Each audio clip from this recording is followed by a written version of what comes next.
we're best friends.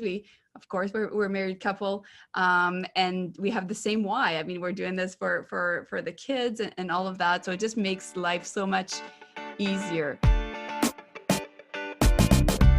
Hey investors, Bradley here from Watson Estates, and you're listening to the largest, fastest growing podcast for Toronto real estate on iTunes, Spotify, and Google Podcasts. Yes, we love the Toronto real estate market. We love talking about what's going on, and you guys probably have a damn good picture at this point. But what's the point in having all of these conversations unless we're able to see and look behind the veil at investors and what they're able to accomplish with their own portfolios? Today, I'm super excited to have a conversation with Mel and Dave Dupuis. Together, they've been able to build a portfolio of over 30 buildings, 200 units, most of which was purchased in 2020. Yes, with COVID going on. Today, we have a wonderful conversation. They're doing no joint ventures, no partnerships. Yes, they're using other people's money, but they're doing it with creative financing. These are things we talked about. We also discussed what it's like, though they're not having partnerships involved in their deals, they do have a partnership in each other. So we talk about what that dynamic looks like.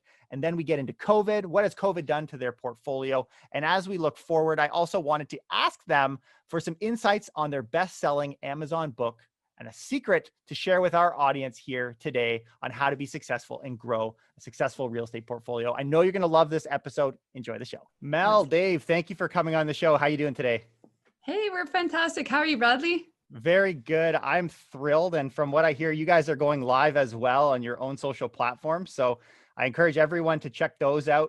At a later date, you can jump in and see this from a different angle. And I guess welcome to everyone who's tuning in on that side as well.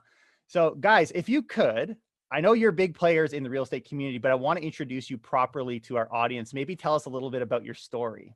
Hey, well, thank you so much, Bradley. So, yeah, thanks, Bradley. Dave and I, we are full-time real estate investors here in Ontario, Canada, and we specialize in buying multifamily properties using none of our own money without joint venture partners. And we now solely own over 200 apartments. We're well known to have purchased 12 properties in less than 12 months. That was a couple of years ago. And since then, once we discovered the power of creative financing, we haven't stopped. Yeah, we're actually closing on an 8-plex today. It's funny. So, yeah. Beautiful. So now you said you do or you don't use other people's money. Like, how does that, I'm curious how that all works together in your deal structure. Yeah, we do. Like we try, well, we don't use any of our own money. So we do use OPM. And basically we just use creative financing, seller financing to fund all the deals. Yeah, that's how we acquire all the properties. Seller financing. We love using other people's RSPs and put that to work for them. Also, we've done a lot of promissory notes as well. Yeah, RSPs are great because you're just like you're describing. You end up with the equity there. Now, okay, we're definitely going to get deeper into those things. I'm going to get you guys talking more here. But I want to just quickly read a quote for everyone on your book, which you guys can talk a little bit about where people can find that later. But just a quote for you guys, just to talk through to start the conversation. So this is what it says. In my years of teaching thousands of people how to succeed in real estate, I have learned two things. First, anyone is capable of achieving success. And second, no one who achieves success does it by his or herself. Melanie and Dave have removed the noise and the BS in this guide and become your companions on the journey to wealth. That is Michael Sarancini, CEO and founder of Key Spire Group. Okay, so let's start this conversation about partnerships, right? Because we don't have joint venture partners, but there is no doubt, even in the way that we're recording this podcast, that you guys have a partner in each other. And I'm curious, what does a partnership look like for you guys as you're venturing out in real estate? Yeah, go ahead, Dave. Yeah, and I'm trying to think of one of the chapters in our book. I think we were trying to talk about the lion. I think it's something, even the king of the jungle can't do it alone, right? So meaning, again, we don't have actual partners in business, but Mel and I are partners in our business and our real estate. I'm just trying to think, what did Bradley say again? Oh, the self-made millionaire. I just wanted to think, and I love when I heard this the first time about there is no such thing as a self-made millionaire because you have people that help you along the way, right? You have people that otherwise you wouldn't be where you are. So there's always someone helping you along the way. Yeah. And that was from the real Bradley dropping bombs on his podcast not too long ago. And he said that, and it's so true, right? At the end of the day, we are who we are today, but we didn't do it alone. Although we don't have partners in the traditional sense that they are on title of the property. We have lots of people who has helped us get there, whether it's our team members, whether it's private lenders or owner finance and all of that as well. I love that. I love that.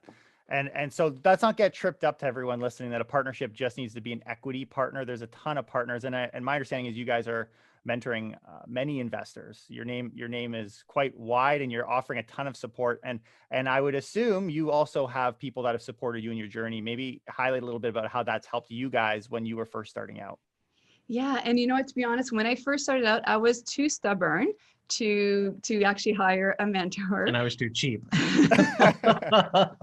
And so we didn't at first. And, and it ended up, were we able to do it? Yes. But did it cost us tens of thousands, hundreds of thousands in mistakes? Literally, yes.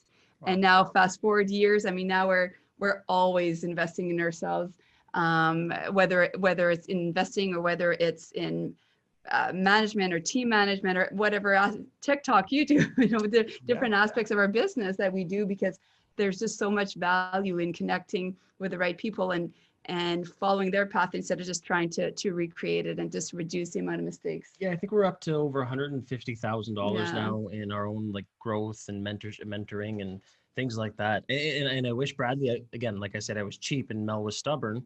I wish, right, if I would have told that Dave years ago, hey, you can either pay hundreds of thousands of dollars in mistakes or hundreds of thousands of dollars in yourself and propel yourself a lot faster. But hindsight's 2020, right?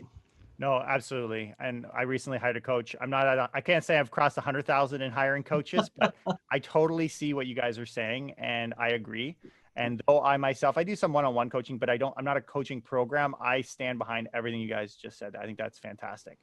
One of the things that I find extremely interesting is I don't even know if I've had anyone with two people with me on the show at one time.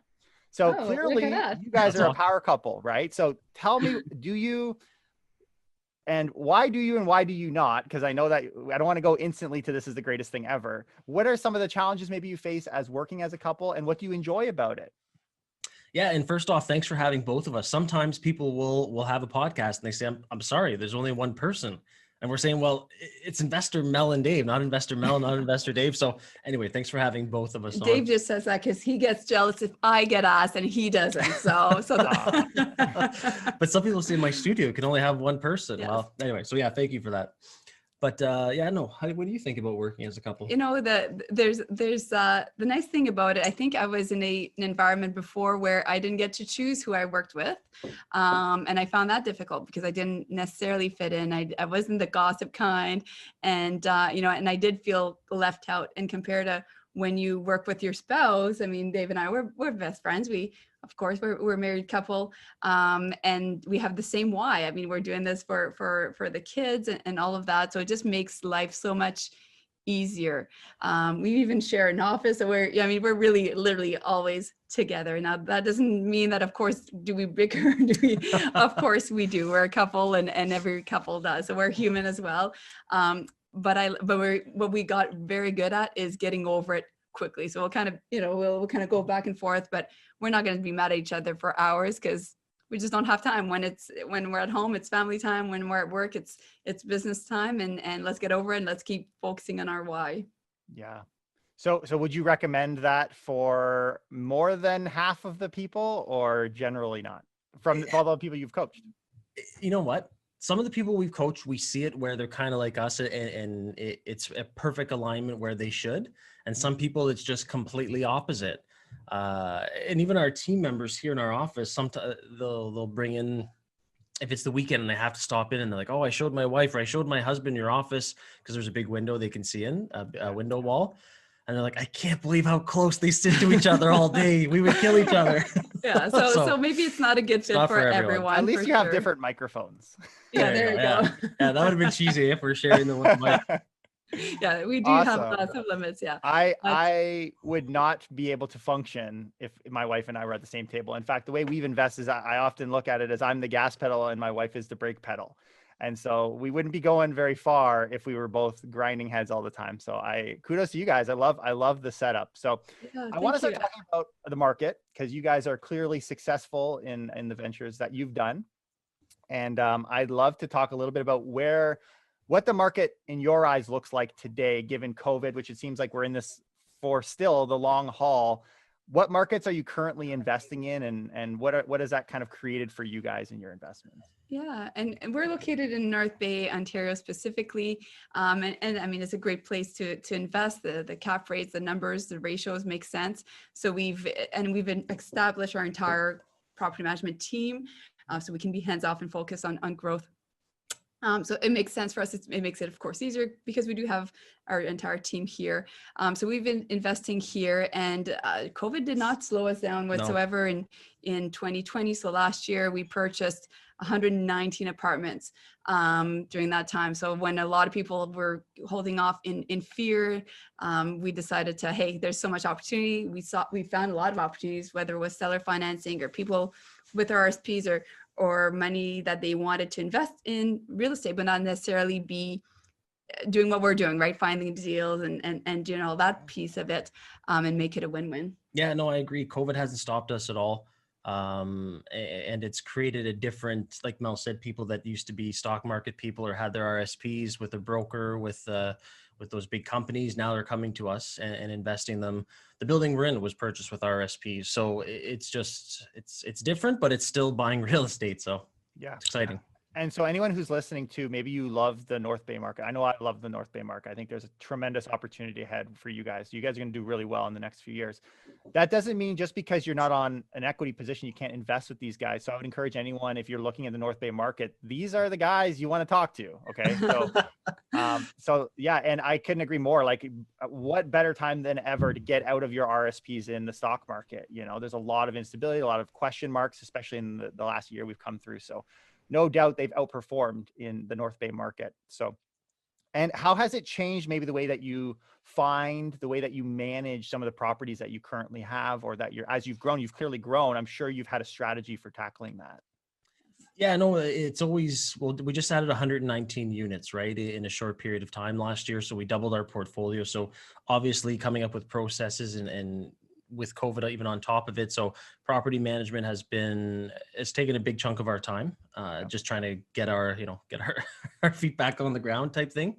But it's just, what was I going to say? Even buying buildings and all that, like some of the buildings we've now purchased with COVID, even if it's in our city, Mel and I still have not actually stepped foot in them. Just virtual tours. You know, we'll have a staff member, the team member go and they did the walkthrough. So the maintenance people would walk through, they would do their inspection and kind of a Facebook Live or what do you call it, FaceTime at the same time and recording it. So it's just pivoting with the time. So, but again, I'm still buying real estate. Nothing's really changed in that sense. Yeah, no, I can see that. And awesome. Love it. Okay, so your book, we're going to talk a little bit about your book. So your book is called Real Estate Investing Secret Book, or that's the book, is Real Estate Investing Secrets or Secret. Yes. Would love for you to share with us one of those secrets today and really kind of plug the book. Tell us what people could expect from it. I saw it was online. I saw it was a #1 Amazon bestseller. Would love for you guys to tell us a little bit more. Yeah, and I'm going to look at the chapters here to see which one we have. And I'll let you do that, and you can kind of talk about one of the chapters. And really, I think it was a backstory behind it. We were very secretive. Like when we purchased 12 properties in 12 months, we were not telling anyone how we were doing it using none of our own money, no JVs. We literally thought, let's keep this a secret. Mm. And then in 2018, we're actually on our way to a real estate investing conference in Toronto, and we got in a horrific car crash. It was caused by a transport driver who was charged because he was driving carelessly. He hit our vehicle and we literally flipped across the highway 4 times. We landed upside down. We literally almost died. But we did survive the crash, and it was a mindset, a completely shift in our entire mindset. I mean, 3 kids at home, so thinking about them, they weren't with us, thankfully. And then we thought, like, wow, this nothing that we've created is documented anywhere. If we would have died, nobody would know. Like, what a shame. And then we decided, why don't we we need to do something else. Like, let's leave a legacy behind. So that same weekend, without luggage or anything, we still went to the investing conference. We decided to write a book, and it was a book and just enough to get you started. I wanted to show not only my kids when they're older have this documented, but also other people that anybody can do this. Anybody can buy real estate. It's doable and all that. And that was kind of the reason behind the whole book and the mentorship as well. Wow. Yeah. And I've got it here. Oh, was that, yeah? Dave. Yeah, no, I just opened it up, and I wanted to, let's do chapter 5, tenants. And this is something, the 90, and there's the book, everyone, I'm not making it up, I'm looking at it, but yeah, the 97% rule with tenants, because I find there's such a negative connotation, toilets and tenants, right? And people just think it's all about plunging toilets. Like, I don't know where that comes from. And when I met you, like, we both had a passion for real estate, and I had two, you had one, you really wanted to do this as well. Yeah. But that tenant piece was a barrier for me. Yeah, was a barrier. Like, what if we get a bad tenant? What happens? So right. Yeah. So especially in Ontario. Yeah, I agree. Exactly. It's yeah. But yeah, the 97% rule, just that 97% of the tenants we've ever had and continue to have are good people that pay. They're respectful of the apartment. They treat it as if it's their own. They respect their neighbors as well. They respect your property. So again, 97% is awesome. However, there is that 3% that you will unfortunately have an issue with, but that the vast majority, the lion's share of all the tenant situations you're going to be dealing with good people. And I just wanted to, again, because it was kind of nipping my own fear in the it was just, don't let that tenant piece stop you, because it's, whatever you hear, it's not all bad tenants and toilets and midnight calls. And that happens actually very rarely. Yeah. So it was kind of, don't listen to that stuff. Yeah, don't listen to the naysayers who are going to say that, but are just hearing from other people, not people who actually have a lot of properties. Because I can't remember if we've ever had a midnight call about plunging toilets. And if we did, I'd call a plumber. Solved. Exactly, done. It's not, done. I do think, though, there's a level of discretion, right? Like, it takes a certain type of person to be successful in real estate. But just like you guys would know, and like we know, like having kids, good things in life don't necessarily come easy. They come with their own challenges. But the question is it worth it? And I know you guys had on your website, I saw you had an award for 2020, top 3 apartments for rent in North Bay. Yes. So it's no wonder you have such good tenants. Oh, well, thank you. No, and we do. All our places are legal with the city. We continue to, although we're not hands-on, of course. But no, we want to provide safe place with them that's safe and that's legal with the city as well, and that we're well maintained and all that too. So thank you. Yeah. Now, I know this book is geared towards people who are just starting out, whether they're doing it through joint ventures or regardless. Tell me why you guys can sincerely believe that anybody can do this. Like, what is it that has you so convinced? Yeah, absolutely. And again, and I like that you said that. We wrote the book. We were writing it for ourselves. If we were to start over again, we wish we would have found this book. And it's kind of that push off the fence as well to get started and to not make excuses. We're trying to get rid of those excuses. And the reason why anyone can do it is because Mel and I were nothing special, right? I know you're a realtor, Bradley. I'm not even a realtor. I'm not a mortgage agent. I'm not a lawyer. I'm not an accountant. I don't have any letters after my name. I used to be a professional firefighter. I have a 9-month certificate. That's my education. But yet now I own over 200 apartments and don't have a job. We're self-employed. So, and Mel worked at the college. Mel has letters after her name, but it was the D student and the A student. So literally anyone can do it. I wasn't a big school person, and Mel was that excelled in school. So we're the spectrum where you can do it, right? Whether you have those letters after your name or you're a blue collar worker, it doesn't matter as long as you understand the concept. I call it the game. As long as you understand the game, because once you get it, you just gotta play the game and do it right. So anyone can do it. We're nothing special, basically. Yeah. Awesome. Well, I really do appreciate you guys taking time to put pen to paper on this book and sharing your secrets. And the beautiful thing about giving is that it comes back. And clearly you've seen your portfolio has almost doubled during the heart, like right in the middle of COVID. So thank you for doing that. And I think this is great. I think people have a ton to learn, regardless of how they invest in real estate. There's many, many ways. If tenants and toilets freak you out, that doesn't mean you can't invest. And that's the truth too. So Absolutely. is there anything, I want to leave a platform for you guys for where our listeners can find you. If they have any questions, maybe they want to find your book, you can share that, but also where they can kind of follow your journey, right? You guys are doing some really cool stuff. Yeah, and thank you. And we really, truly are on all social media platforms. We're on YouTube, we're on TikTok, Instagram, Facebook, and our username is always Investor Mel and Dave. And I'll say what, speaking of giving, if anyone's listening to your show and they DM us or they leave them a comment, I'll give them a free copy of our ebook. So if anyone reaches out, just say Bradley in it, and I'll make sure to give a free copy as well. Cool.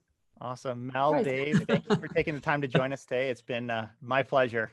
Awesome. Thank you so much for having us. We appreciate it. Thanks, Bradley. Take care.